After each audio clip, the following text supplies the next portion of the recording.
સુરતની નવી civil hospital ફરી વિવાદમાં આવી છે। દર્દીને છોડી હોસ્પિટલનો સ્ટાફ પોતાની મસ્તીમાં વ્યસ્ત હતો।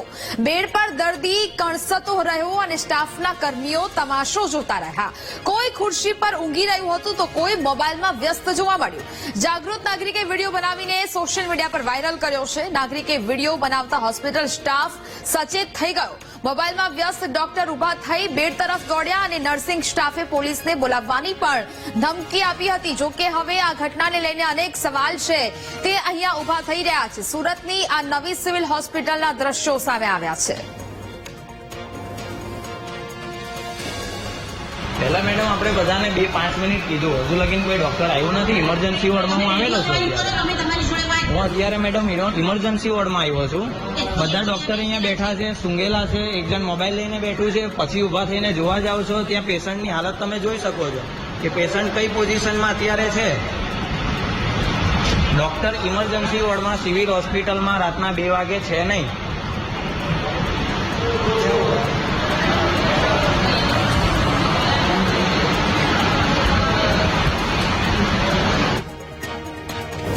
સંવાદદાતા ધ્રુવ વધુ વિગતો સાથે લાઈવ જોડાયા છે। ધ્રુવ, સુરતની આ નવી સિવિલ હોસ્પિટલ ફરી એક વખત વિવાદમાં આવી છે।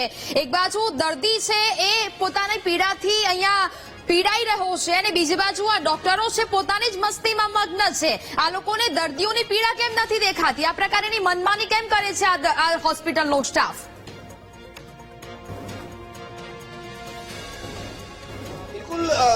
સુરતના જે સિવિલ હોસ્પિટલ છે તેમાં ફરી એક વખત જે છે તે તેની ગંભીર બેદરકારી સામે આવી છે અને વિવાદમાં આવી છે। આ વખતે તો રાતના મોડી રાત્રે જે ઇમરજન્સી વોર્ડ છે તેમાં જે સારવાર ચાલતી હોય છે તેને લઈને વિવાદમાં આવી છે।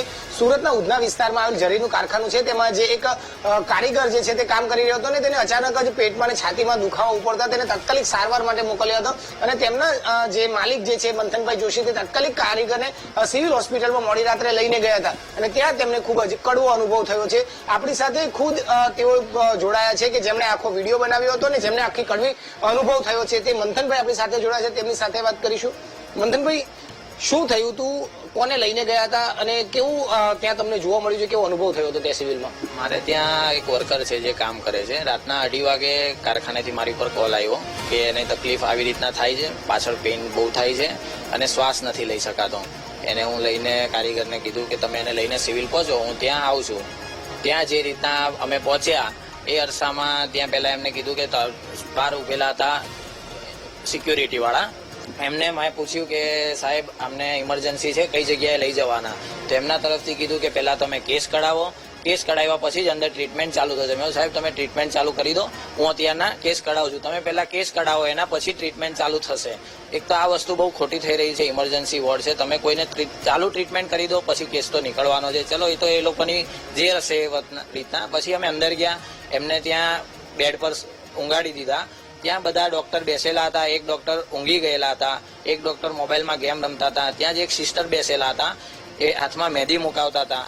એમને મેં રિક્વેસ્ટ કરી, મેં કીધું મેડમ તમે આ જુઓ અહીંયા આ રીતના ચાલે છે, તમે પેલા હાલત જુઓ પેશન્ટની, તમે થોડો સપોર્ટ કરો, એમને ડોક્ટરને બોલાવો। કે જે ડોક્ટર અહીંયા કોઈ હાલમાં છે નહીં, જે આની ટ્રીટમેન્ટ કરવાના છે એ ડોક્ટર બીજી જગ્યાએ તાત્કાલિક સારવાર માટે ગયા છે। એનો મતલબ કે આટલી જે સુરતની પબ્લિક છે એની સામે એક જ ડોક્ટર એપોઇન્ટ કરેલો છે એ લોકોએ, પછી એના પછી બી કોઈ ઊભા થતા નથી, કોઈ ચેક કરતા નથી। જેવો મેં વિડીયો ચાલુ કર્યો એટલે વિડીયો ચાલુ કર્યો, બધા એકદમ એટેન્શનમાં આવી ગયા।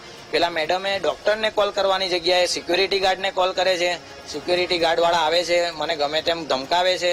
એના પછી પાછા પોલીસ વાળાને બોલાવે છે, પોલીસ વાળાએ થોડું આપણને મદદ કરી। એ પેલા સિક્યુરિટી ગાર્ડને કીધું કે તમે આવી રીતના કોઈને જબરદસ્તી વિડીયો ડિલીટ કરવા માટે કહી નહીં શકશો। વિડીયો ડિલીટ કરવા માટે એ લોકોએ ખૂબ પ્રયત્ન કર્યા। આપણે આ બધું કોઈ મતલબ નથી, ખાલી ત્યાં તંત્ર ચાલી રહેલું છે એ થોડું સુધરી જાય એની માટે આપણે પ્રયત્ન કરીએ છીએ। ગરીબ વ્યક્તિઓ, સામાન્ય વ્યક્તિઓ ત્યાં જતા હોય છે, પણ તમે જે રીતે અનુભવ જોયો તેવું ખરેખર લાગે છે કે સામાન્ય ગરીબ વ્યક્તિઓને ત્યાં જવું જોઈએ ને વ્યવસ્થિત સારવાર મળે છે? સાહેબ મને આ જોઈને લાગતું નથી કે એ લોકોને થોડી બી હેલ્પ કરે છે, કારણ કે એ ટાઈમે બી ત્યાં લોકો હતા જે લોકો મને બી કહેતા હતા કે મને આ વિડીયો મોકલો। હું બી મેં કીધું સાહેબ કાલે તમને આ વિડીયો મળી જ જશે, કારણ કે મને એટલો વિશ્વાસ હતો કે આની પાછળ કઈ ને કઈ પ્રયત્ન કરીશ. એ લોકો બી મને પૂછતા હતા તમે આ વિડીયોને શું કરશો, તમે વિડીયોમાં બી સાંભળ્યું જ છે. એ લોકોએ મને બહુ ફોર્સ બી કર્યો વિડીયો ડિલીટ કરવાનું. પોલીસ વાળાએ બી કીધું, પોલીસ વાળા જે આવ્યા હતા બહુ સારી રીતના હેલ્પ કરી આપણને કે વિડીયો ડિલીટ નહીં થવા દીધો.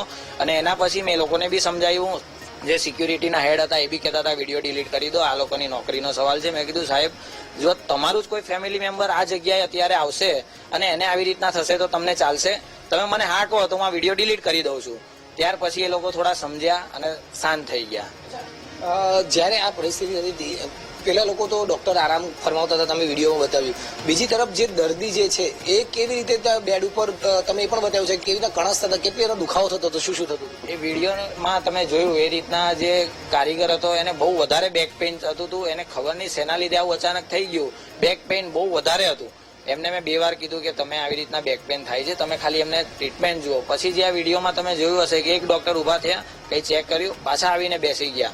મારે તો એવું કેટલું કહેવાનું છે ખાલી કે જે આ વસ્તુ થઈ રહેલું છે ત્યાંના સુપ્રિન્ટેન્ડન્ટથી થોડું ધ્યાન આપો અને જનતાને હેલ્પફુલ થાય એ રીતના ટ્રાય કરો.